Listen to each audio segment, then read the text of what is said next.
Започва четвърта последна част на днешното предаване, продължението по темата БСП и паралелната държава. Продължаваме с поредни мушинги, които са правени от БСП през годините и които трябва да бъдат разкривани.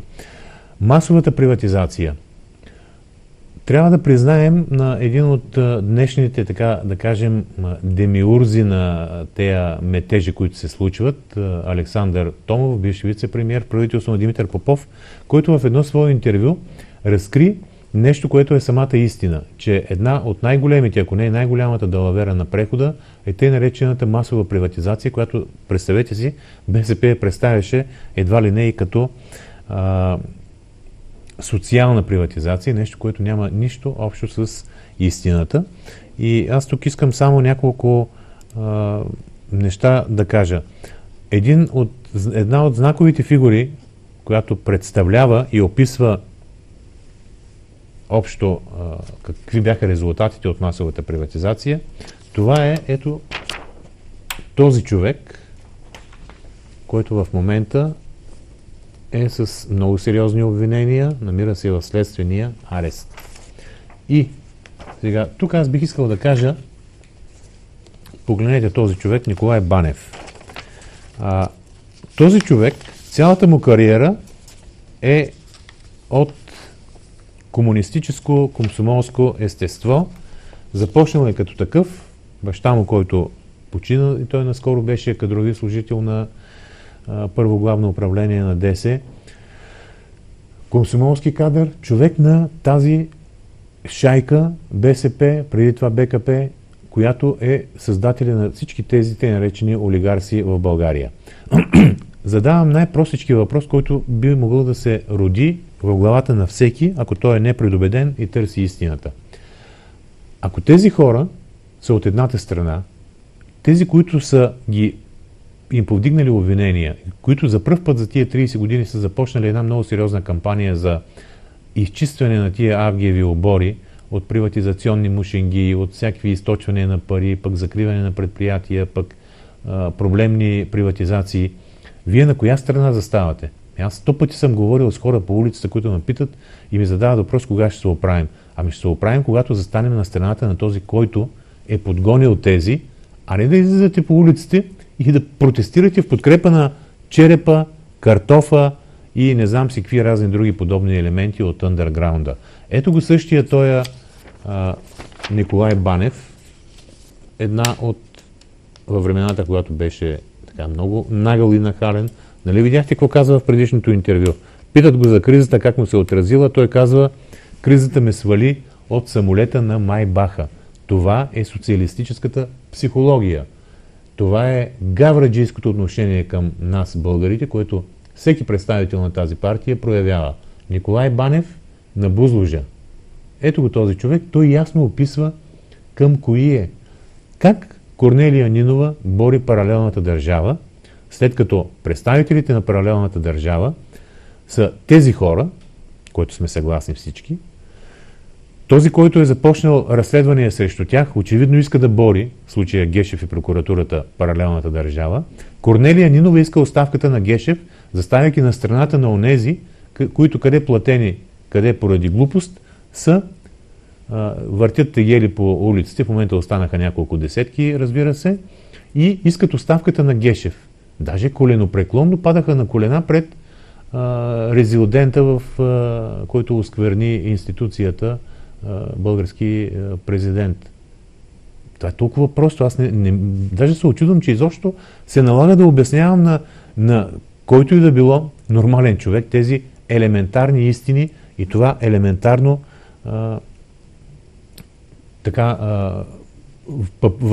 вплитане на факти с заключения, които всеки трябва да може да направи.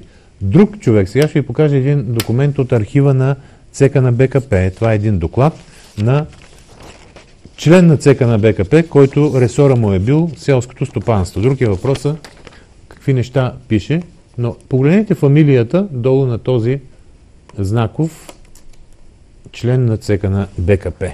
Ето така, е малко по-надолу.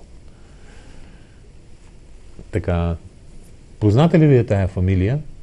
Позната е, разбира се. фамилията долу, очертаното, което е в червено. Бобоков, Ангел Бобоков, член на ЦК на БКП. Той е човек, през ноември 1989 година пише един доклад, който е разкъртващ за това как БКП е разрушила селското стопанство. Член на ЦК на БКП разбива на пух и прах всички днешни опорки на същите днес от БСП, какво селско стопанство сме имали, пък какво животновъдство. Нищо е нямало, пълен разпад е било и аз сега само леко ще отклоня от основната тема, макар че това не е в основата си отклоняване, за да прочета някои основни факти от този доклад, за да видите как ви правят на такива, каквито не сте, т.е. правят ви на глупаци. От началото на 70-те години в отрасъла се очертаха множество негативни тенденции. За 6-та петилетка темповете на ръст паднаха на 2,9 на 100, през 7-та на 0,9, а през 8-та петилетка темповете са минус 0,6 в селското стопанство. Застрашително намалява производството в такива отрасли в нашата икономика, като овцевъдство, лозарство, захарно цвекло, тютюн, зеленчуци, на тия, които казват, как бе едно време имаше такива зеленчукови градини, пък изнасяхме. Ето какво ви казва члена на ЦК на БКП Ангел Бобоков, роднина на едни от другите, които Гешев днеска им е дигнал мерника. Намалява броя на продуктивните животни. Налага се внос на такива традиционни за нашия народ храни, като фасул, захар, масло, картофи и други. И да не губя време да подчертавам, 40% срив на производството в земеделието и животновъдството. Ноември 1989 година Ангел Бобоков, роднината на днешните Бобокови, описва една катастрофична картина в селското стопанство. Днес някакви нахалници, които не са живели по това време, обясняват как България е било Аркадия преди 10 ноември. Никъде в България не е било Аркадия, където са се докопали червените кхмери в лицето на БСП. Сега едно култово заглавие искам да покажа, защото стигаме до следващото проявление на паралелната държава и то се нарича докарване на българите до просешка тояга всеки път, колчем БСП докопа властта. Вижте какво пише в тази публикация, която е изключително интересна. За година БСП, само за една година, вдигна хляба от 20 на 200 лева. Изтърваните цени завзеха цялата власт в държавата, мизерията ни надмина след военната 1919 година, сега сме по-зле от албанците. Това се случва, когато БСП управлява еднопартийно, еднолично 95-97 година. БСП има управление, в което са само те, плюс казионното, БЗНС тогава и още някакви други такива елементи. Как да не ни умори от смях БСП, когато днес говори, че тя да се бори с паралелната държава? Това коя държава е? Това не е ли паралелната държава? Да докараш българите до просечка тояга, да докараш там, че храната поскъпва с часове, туберкулозни, луди и стари хора загиват от студ и глад. Пирогов свърши гипса. Днеска ние спорим дали в България ще внесем най-новите и най-модерна медицинска техника или ще, да кажем, с едногодишна давност. По това време няма гипс в Пирогов. Дайте да видим по това време заглавията какви са. 13 милиарда лева не стигат за пенсиите. БСП, паралелната държава на БСП управлява по това време. Детските клиники пред колапс, професор Драган Бобев казва, ток и въглища поскъпнаха за седмица с 43%. 7 пъти обедняхме за месец. 97 000 аборти в България. Гълъбите станаха храна на изгладнели пенсионери. В момент, в който ние вдигаме всички пенсии следващата година и когато същите тия наглеци, които обраха България и я докараха до просешка тояга, говорят, че това било разхищение. Ето пенсионерите, които гледат в момента, добре си направете сметката, гледайки тези неща. 96-та година, тези, които тогава са били живи, защото много от тия хора починаха и умряха тогава в тая страшна катастрофа, гълъбите бяха деликатес за тях. Днес спорим дали трябва да бъде средната пенсия $300, а тя вече ще бъде $300 от до година, минималната 300 лева и сравнете с уния $3-4, което беше по времето на паралелната държава БСП, която управляваше по това време. Така, преминаваме към следващото проявление на паралелната държава, което е изцяло под егидата на БСП. И сега ще разберете защо. Но, преди това да покажа каква е сегашната ситуация, защото се налага там Борисов сам да обяснява какво е постигнато, когато това нещо е лесно достъпно. Последните факти от 27 октомври. Вижте България на кое място е по борба с контрабандата на цигари. Нито един... Не, нагоре, по-скоро дайте го отблизо и нагоре заглавието. България, контрабандните цигари са вече под 3%. И сега долу вече е самата графика. България е на първо място по борба с контрабандата на цигари. Един от най-големия бич на днешната икономика, каквато представлява тази контрабанда. Всеки от вас може в Google да провери колко е била контрабандата по времето на паралелната държава БСП. Вижте Франция какво количество. Над 1/4 от цигарите в Франция са контрабандни. Вижте какво е положението в Словения, в Германия. България е в пъти по-добре по отношение на ниската контрабанда от тези страни. На първо място. Като каже някой, на България е на последно място по всичко. Не бе хора, просто ви показват избрани факти. И това е най-неприятното в момента. Фабриките за фейк, за фалшиви новини работят на пълни обороти. Никой няма да ви покаже тия факти или ако ги покажат, мимоходом и коментаторите ги забравят. Никой коментатор не съм чул да говори за това, че България е на първо място по справяне с контрабандата на цигари, алкохоли и други подобни неща. И сега само за да направите паралел, вижте преди 23 години колко от алкохола е бил контрабанден. 70% от алкохола беше контрабанден, което означава, че държавата няма приходи. И сега ще ви покажа един знаменит доклад на тогавашната ЦСБОП, Централна служба за борба с организираната престъпност, последствие преименувана на НСБОП, Национална служба за борба с организираната престъпност, справка състояние на работа по установяване, разкриване, пресичане и документиране на организираната престъпна дейност, свързана с контрабанден внос, износ, преработка и търговия с спирт и спиртни напитки. Огромен доклад. Ето къде е титулната му страница. И докато го разглеждате, аз ще прочета някои избрани фрагменти от него и да видим свързан ли е този контрабанден внос на алкохоли по това време с БСП или напротив. Схеми и механизми за осъществяване на контрабандна дейност, производство и реализация на спирт и спиртни напитки. През периода 1 януари 1994 до 31 декември 1998 година в България е извършен внос по различни митнически режими на 123 милиона 438 409 литра етилов алкохол.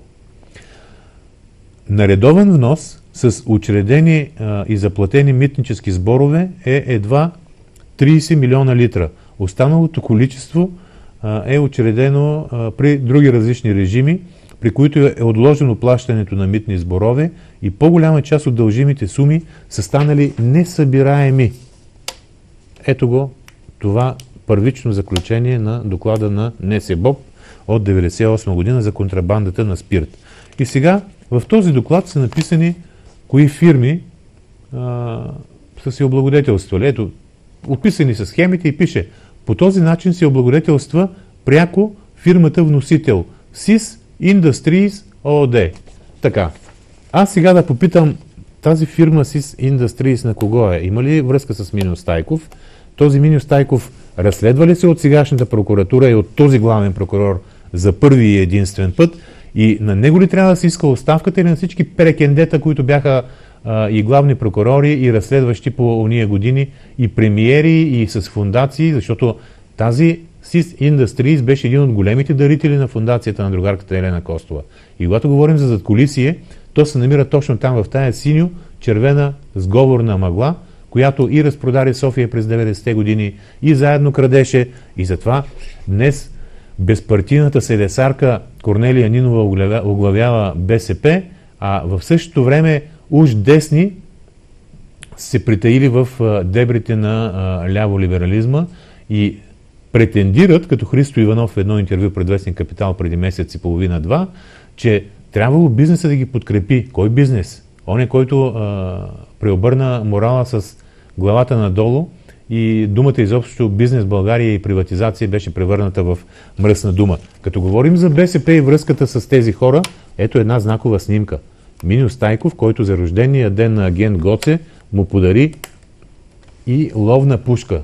Аз сега да питам другарката Корнела, бори ли тая паралелна държава или всичко е само в фантасмагориите и в плямпаниците, които така на несведощи хора да ги разправят. Същия този човек, Миньо Стайков, пак да кажем, е в момента с едно а с няколко много сериозни обвинения. Човека, който и структурата, която изгради тези обвинения, беше прокуратурата и лично главния прокурор. Така че не се вързвайте на тези глупотевни. Останаха още доста неща и за зърнената криза, която БСП предизвика, и банковия фалит, и договорките, защото това пак е паралелната държава, договорките на хора от БСП с Костов, които лишиха 97-8 година от търсене на отговорност на тия хора. И кредитните милионери, максимално пак хора от БСП от службите, и БСП като представител на задграничната така ръка на Москва в България и прокарването на московските интереси. Пак паралелна държава, но за всичко това ще говорим и в следващите предавания. Край на днешното предаване, повторението е утре от 16:10, а следващата събота очаквайте много интересна тема. Кои хора оглавяваха военното разузнаване по време на посткомунизма? За пръв път ще видите разсекретени и намиращи се в архива на комисията по досиетата лични кадрови дела на директори, заместник-директори и по-долни нива от служба военна информация, да видите каква агентура на ДС е била внедрена вътре, как са донасили хора, зам-шефове на служба военна информация, назначени по времето на Костов, после на други места, как са донасили за свои колеги. Всичко това трябва да бъде изварено наяве, защото до миналата година тези документи всички шефове на служба военна информация отказаха да ги предадат, и когато видите документите и как същите тия шефове са били агенти на ВКР, вие ще разберете защо е било това не спазване на закона, така че темата очаквайте следващата събота за кои хора управляваха служба военна информация. Хубави събота и неделя от мен.